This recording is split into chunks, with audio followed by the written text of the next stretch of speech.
first official textile mill, if you will, started over in Little Lincolnton, North Carolina, to the west of Statesville. And that started in the early 1800s, about 1813, 1815.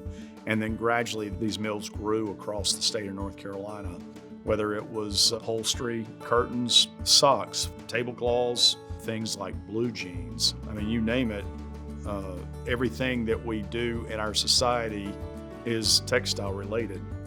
My name is John Gus. I'm the Historic Property Superintendent of the Alamance Parks Department here in Alamance County, North Carolina. I also serve as the Executive Director of the Textile Heritage Museum. The Textile Heritage Museum opened its doors in March of 2004, and it began as starting a museum to preserve some of the local textile history. And of course, being here in Glencoe, the primary was to focus on Glencoe.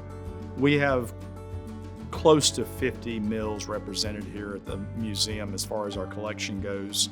We've got over 500 books and periodicals, thousands of documents, and an extensive collection of artifacts of all types. We've got a lot more here than meets the eye. And so this is really part of the beginnings of America, even though we go back to the 1700s.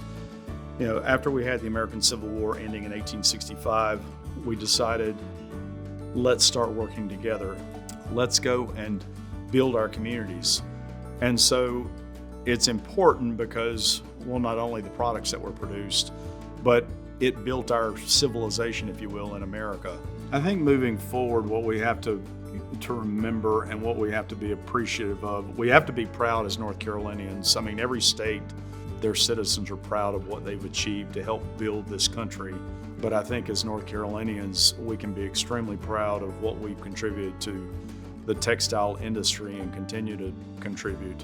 But I think North Carolina still is very much a part of the leadership, and not just here in North Carolina, not just within the United States.